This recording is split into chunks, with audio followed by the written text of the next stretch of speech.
en la Evangelii Gaudium, ¿sí? Cuando dice lo siguiente: siempre me angustió la situación de los que son objeto de las diversas formas de trata de personas. Quisiera que se escuchara el grito de Dios preguntándonos a todos: ¿dónde está tu hermano? Génesis 4:9. ¿Dónde está tu hermano esclavo? ¿Dónde está ese que estás matando cada día en el taller clandestino, en la red de prostitución, en los niños que utilizas para la mendicidad, en aquel que tiene que trabajar a escondidas porque no ha sido formalizado? No nos hagamos los distraídos. Hay mucha complicidad. La pregunta es para todos. En nuestras ciudades está instalado este crimen mafioso y aberrante, y muchos tienen las manos preñadas de sangre debido a la complicidad cómoda y muda. Palabras del Papa Francisco, el Evangelii Gaudium número 211. La trata de personas para el Papa Francisco no es un tema que ahora le resulta de interés, de moda o que es novedad, sino que su compromiso viene de ya cuando era arzobispo, y de algún modo fue como abriendo a la agenda del episcopado esta problemática que básicamente quisiera que nos entendamos primero de qué estamos hablando cuando decimos trata de personas, ¿sí? Fíjense que cuando se habla de trata de personas muchas veces se confunden conceptos, entonces por eso es importante aclarar algunos, ¿sí? Hay tres conceptos distintos que a veces se tratan del mismo modo y que en realidad tienen que ver con cosas distintas. Una cosa es la migración irregular, ¿sí? Ustedes en la hojita que tienen, esta sería como la primera diapositiva, ¿sí? Otra cosa es el tráfico ilícito de migrantes y otra cosa es la trata de personas. Estas tres situaciones describen y califican aspectos involucrados a la movilidad territorial de las personas, pero en donde con cada término se hace foco en situaciones distintas, en condiciones distintas, en aspectos distintos. Entonces, bueno, para que nos entendamos, ¿qué es la migración irregular? La migración irregular tiene que ver con los trabajadores migratorios y sus familiares, y que según el artículo 3 de la Convención Internacional sobre los Trabajadores Migratorios, dice, ¿no?, en el punto A, serán considerados documentados entre los trabajadores migratorios y sus familiares, o en situación regular, si han sido autorizados a ingresar o a permanecer o a ejercer una actividad en el estado de empleo, de conformidad con las leyes de ese estado y los acuerdos internacionales en que ese estado son parte. Entonces, serán considerados no documentados en situación irregular los que no cumplen estas condiciones. Fíjense que la migración es tan antigua como la historia de la humanidad, ¿no? Nuestra humanidad siempre ha vivido en movilidad de territorios. Si se quiere, lo novedoso es tener estados nacionales, siglo XVIII, siglo XIX, cuando se constituyen los estados-nación de un modo consolidado en Occidente. De algún modo, no podemos decir que siempre el migrante, quien pasa una frontera de un estado, quien atraviesa de un país a otro, ¿sí?, una nación, bueno, ahí estamos en una situación de migración irregular. Entonces, fíjense que cuando hablamos de los trabajadores que vienen de los países limítrofes, particularmente de Bolivia, de Perú, ¿sí?, más raramente de Chile, yo trato de ubicarme también en la región, ¿no? Generalmente la economía moviliza la necesidad de ciertos trabajos, y entonces la necesidad de que ciertos trabajadores que no pueden tomarse de un lugar tengan que venir de otro. Y esa es la promesa que de algún modo van buscando los trabajadores de un lugar a otro. Entonces, cuando hay una migración irregular, cuando en el paso de una frontera no se han podido cumplimentar las reglamentaciones que el Estado estipula, los papeles, ¿sí? Cuando no hay autorizaciones, cuando no hay posibilidad de tener los papeles de regularización. Argentina es un país que es muy flexible, muy permeable a la inmigración. Es el extremo distinto a lo que Estados Unidos marca en esto, ¿no? Cómo pasar de México a Estados Unidos de una forma irregular puede costarle la vida a una familia, a un grupo de personas. Entonces, en ese sentido, la trata no es migración irregular, aunque a veces involucre esa problemática. ¿Por qué? Porque otra cosa distinta es el tráfico ilícito de migrantes. A veces se utiliza como sinónimo tráfico y trata, y no es lo mismo en términos legales, pero tampoco en términos sociales, sociológicos. El tráfico ilícito de migrantes es, por definición, la facilitación de la entrada ilegal de una persona en un estado parte del cual dicha persona no sea nacional o residente permanente, con el fin de obtener directa o indirectamente un beneficio financiero u otro beneficio de orden material, ¿sí?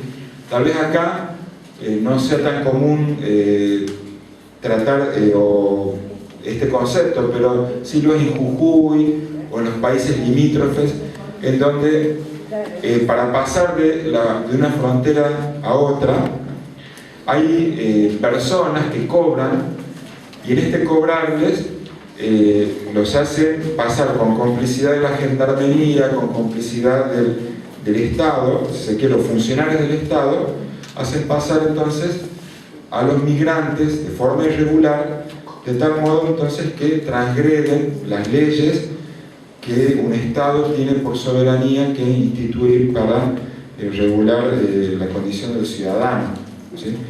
Entonces, el tráfico de personas propiamente, es pasar de un país a otro, y es un delito que atenta contra las leyes migratorias y contra la soberanía de un Estado que define, ¿sí?, cuáles son las condiciones para pasar de un país a otro. Entonces, tráfico es la situación el inmigrante ilegal, irregular, boliviano, paraguayo, peruano, que atraviesa nuestras fronteras y que hay alguien que en complicidad, como les decía, se beneficia económicamente de esto, ¿sí? Hasta ahí el tráfico, si se quiere, como les digo, es un delito que atenta contra las leyes de un Estado.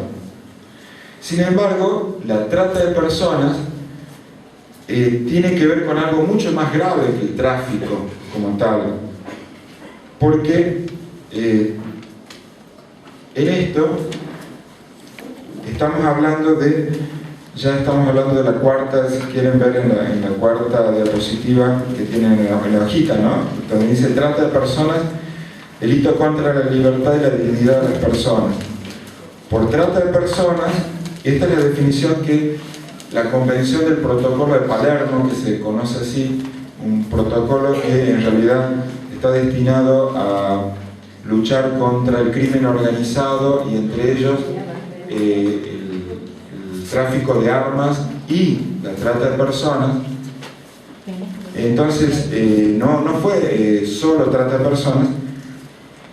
Entonces, este protocolo, que es un convenio internacional, es asumido, firmado por Argentina, y Argentina tuvo que adaptar sus propias leyes para poder, si se quiere, poner a tono con estos convenios internacionales, con la ley 23.364.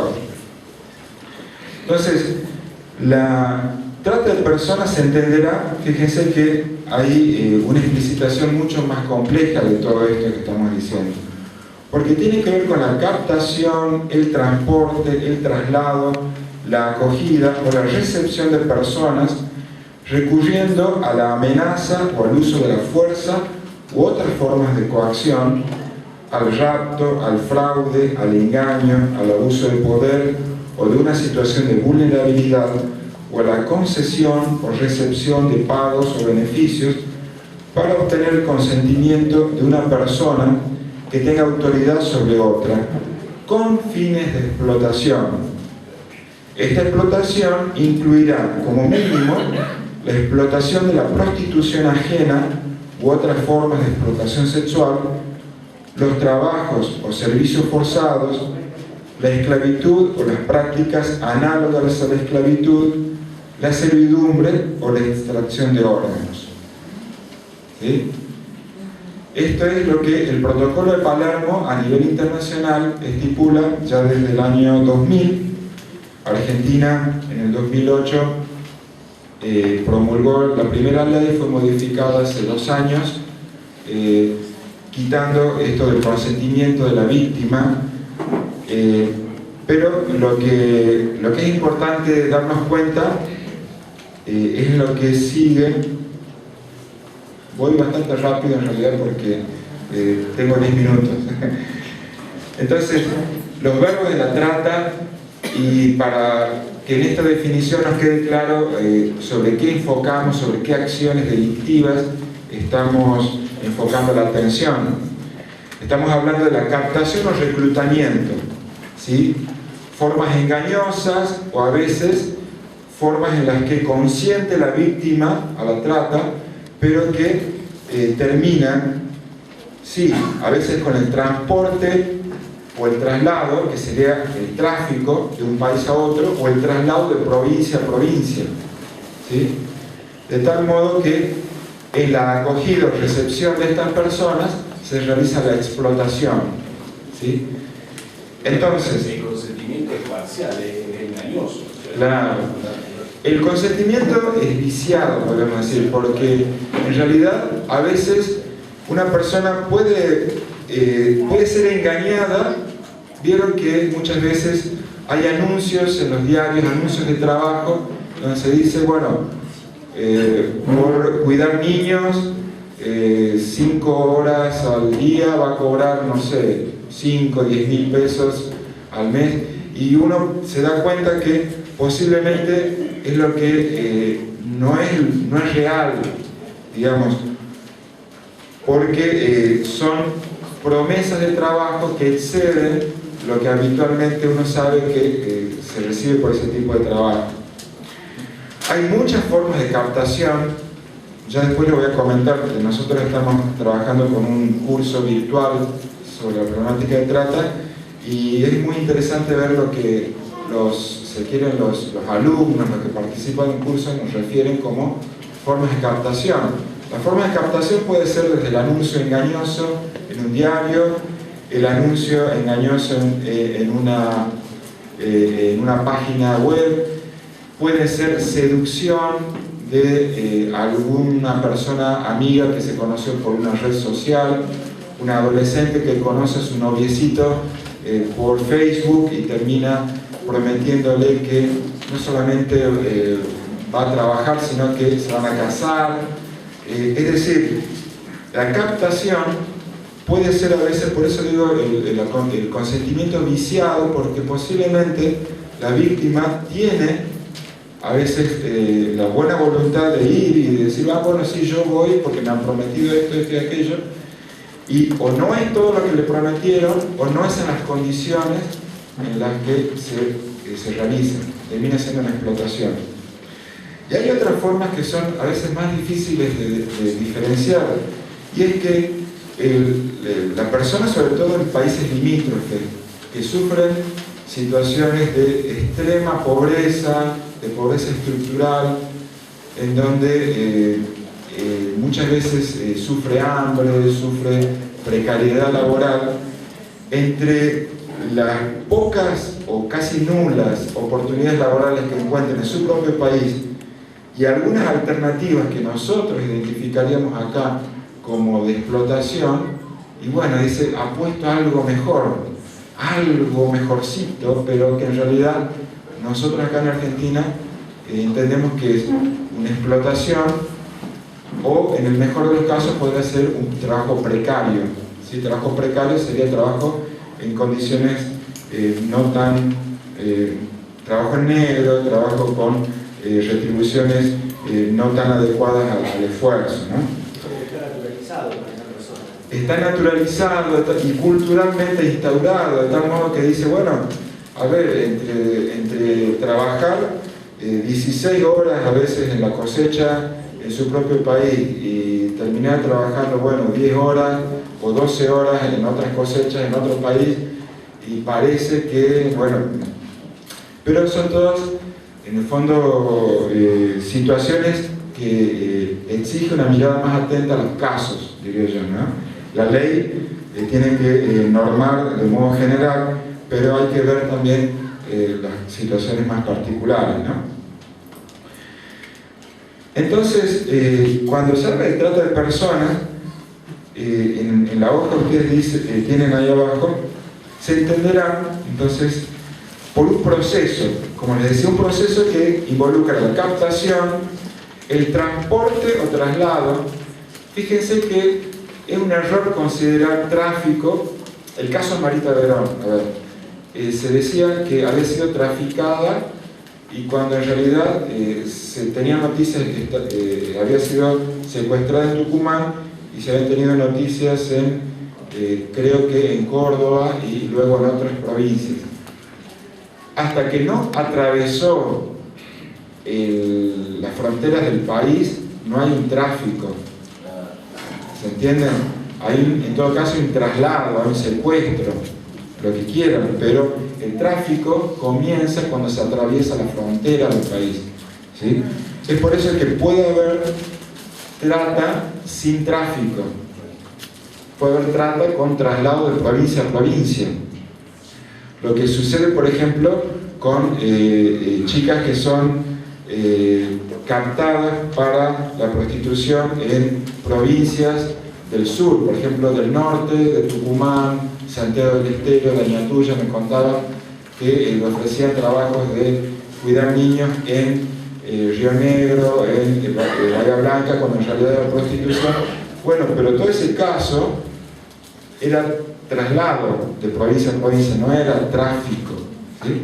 Hay trata sí, cuando se dan algunos de estos otros actos que serían los delitos comisivos, ¿no? O sea, la comisión del delito, en este caso la explotación.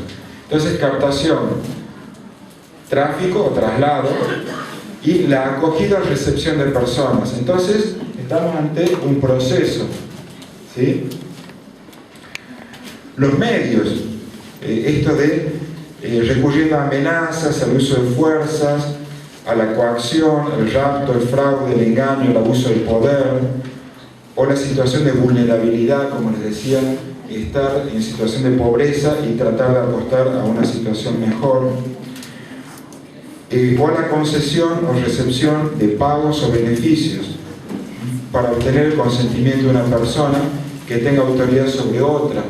Un padre, una madre que vende a sus propios hijos para ejercer la prostitución o para la explotación o para la adopción o para el tráfico de órganos. Es un poco más raro, pero puede pensarse. Y entonces se define por los fines, ¿sí? Los fines tienen que ver con la explotación, que incluirá como mínimo la explotación de la prostitución ajena. La prostitución por iniciativa propia o por voluntad autónoma o por consentimiento no es delito en Argentina, ¿sí? Lo que es delito en Argentina es el proxenetismo, es decir, cuando un tercero lucra con la prostitución ajena lucra económicamente. Entonces, el delito de trata de explotación sexual va por el lado de la prostitución. Pero explotación sexual no comprende solamente prostitución en términos de intercambios de, digamos, de un acto sexual por dinero. También hay otras formas de explotación sexual que pueden ser pornografía, que en internet sobre todo se ha digamos, perseguido mucho, y que no necesariamente, si se quiere, no necesariamente deja rastros médicos, a veces el tipo de exposición de menores, ¿no?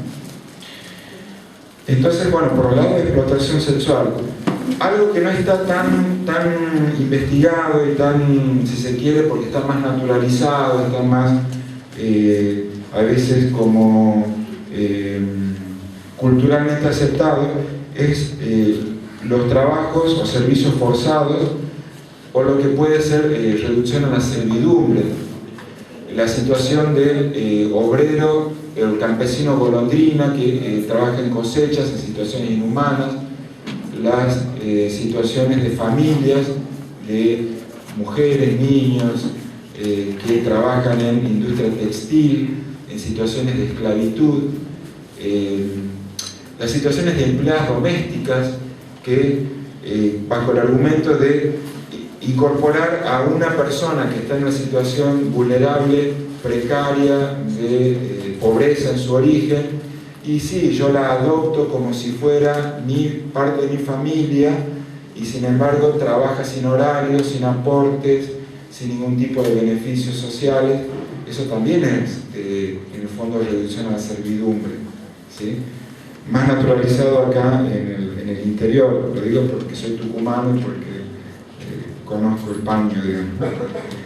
Y también hay formas, si se quiere, engañosas porque, a ver, no necesita haber crueldad en todo esto.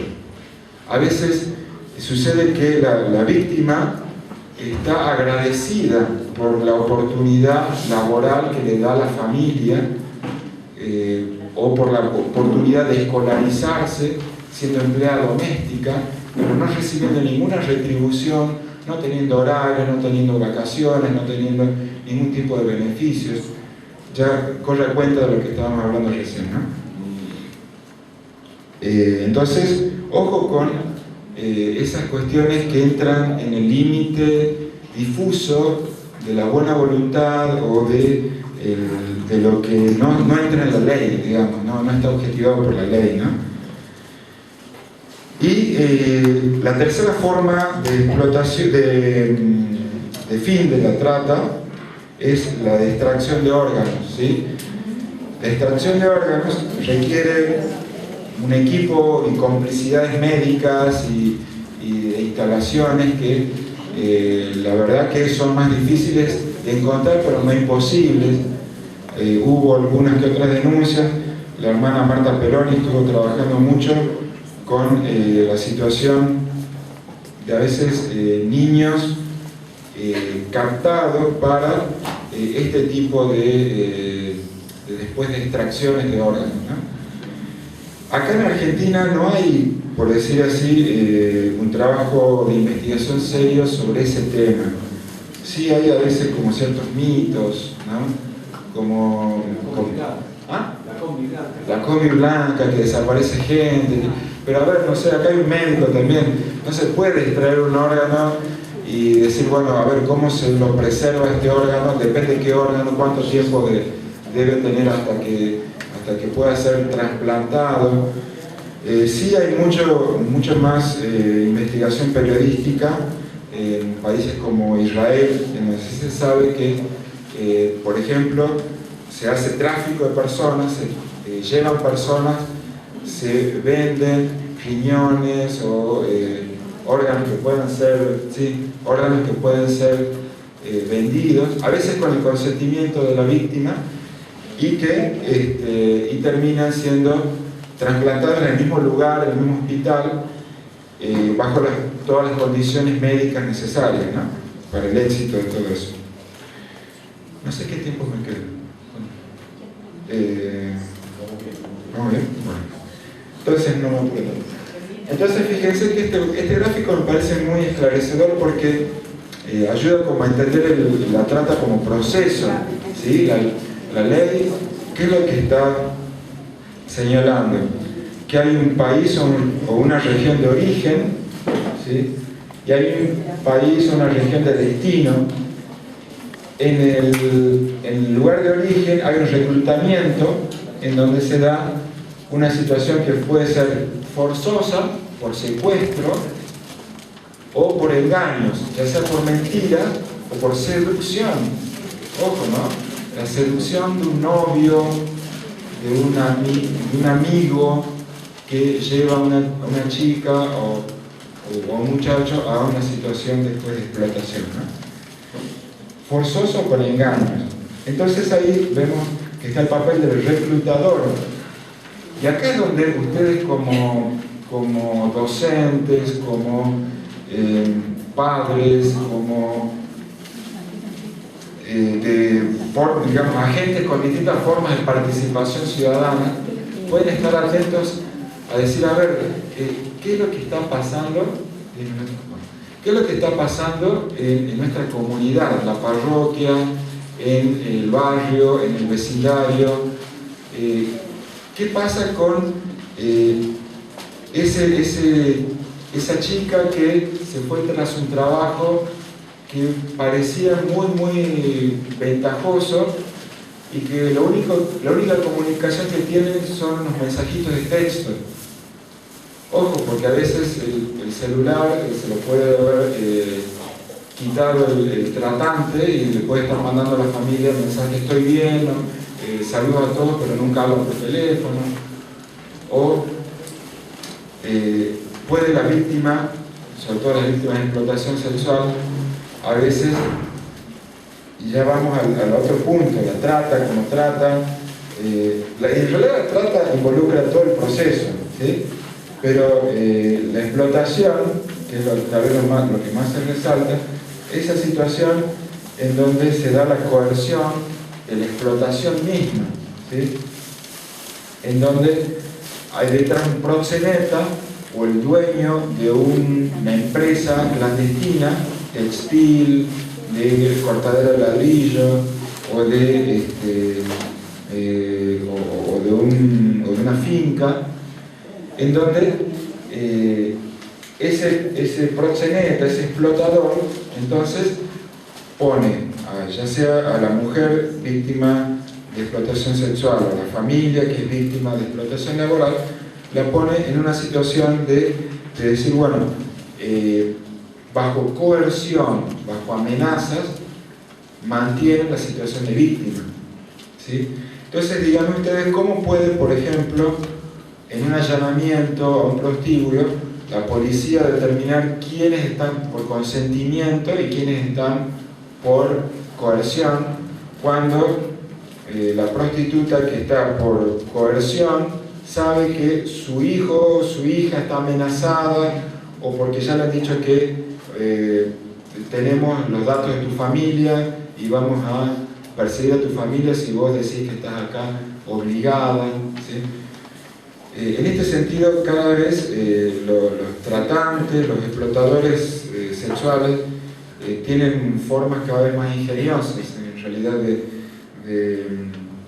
de simular el consentimiento de la víctima, ¿no? Allá en un último allanamiento que es en el barrio de Caballito, ¿sí? Con la Fundación La Alameda, sí, con la Alameda están trabajando muy bien el tema. Por ejemplo, tenían el prostíbulo detrás de porque bueno, imaginémonos una casa medio chorizo, en donde la primera habitación estaba habitada por una mamá con hijas menores.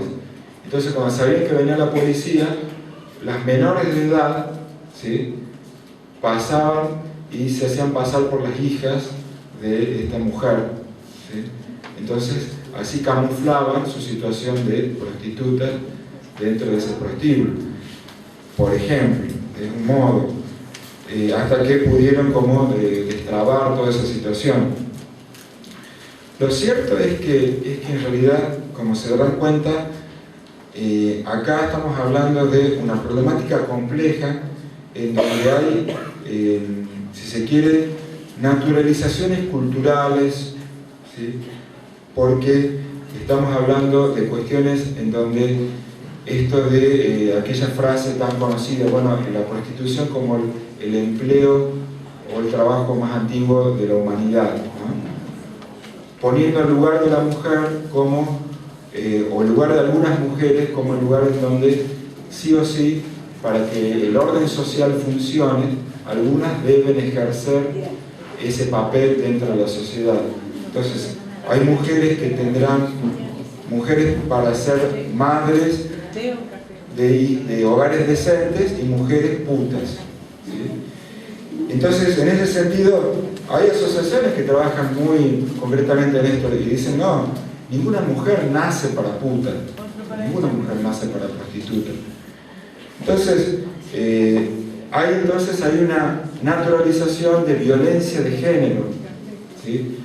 Porque el ser mujer y el ser varón tiene que ver también, más allá de la constitución esencial del sexo, con una construcción social de la identidad.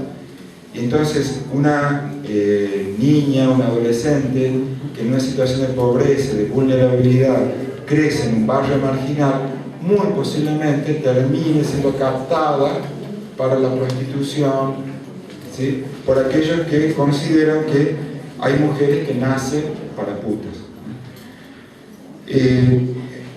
Otra forma también de naturalizar la explotación tiene que ver con el orden capitalista, en el cual una persona puede ser reducida a objeto, porque al fin y al cabo la trata es el delito por el cual se reduce un ser humano, una persona, a objeto. Nos escandalizamos recién esto del tratamiento de embriones como cosas. Bueno, acá estamos hablando de tratar personas, seres humanos, como cosas, que pueden ser vendidas, explotadas, consumidas y desechadas cuando ya no sirven, ¿sí? Entonces, ya estamos hablando de situaciones en donde la naturalización del capitalismo ha llevado a formas en donde la economía parece fatalmente exigir que ciertas poblaciones necesiten ser esclavizadas. Y ahí es donde el documento, el Papa, bueno, no solamente el Papa Francisco, sino ya Juan Pablo II, todo el magisterio de la Iglesia, cuando habla de la dignidad humana y de los derechos humanos, básicamente siempre en la conciencia cristiana ha estado esto de una persona no puede ser reducida a cosa, a objeto de compra y venta. La Orden de la Merced, de la cual formé parte, tiene que ver con esto, de que ningún ser humano puede ser vendido para esclavo, ¿sí? Por eso la redención de los cautivos era comprar al esclavo para devolverle la libertad. Entonces, sobre esto es lo que por ahí vamos a profundizar más en el taller. Estas naturalizaciones sociales, culturales, que a veces están y nacen en la familia, nacen en la casa, en la educación, y se distribuyen, si se quieren, en las formas del trabajo y en las complicidades del Estado, en lo que tiene que ver con estas naturalizaciones del capitalismo salvaje, neoliberal, que olvida que la economía debe tener como centro no el capital, sino las personas, como dice el Papa Francisco, y que ninguna mujer debe ser reducida a la prostitución, ninguna, ¿no? Ninguna mujer consciente de su propia prostitución. Muy bien.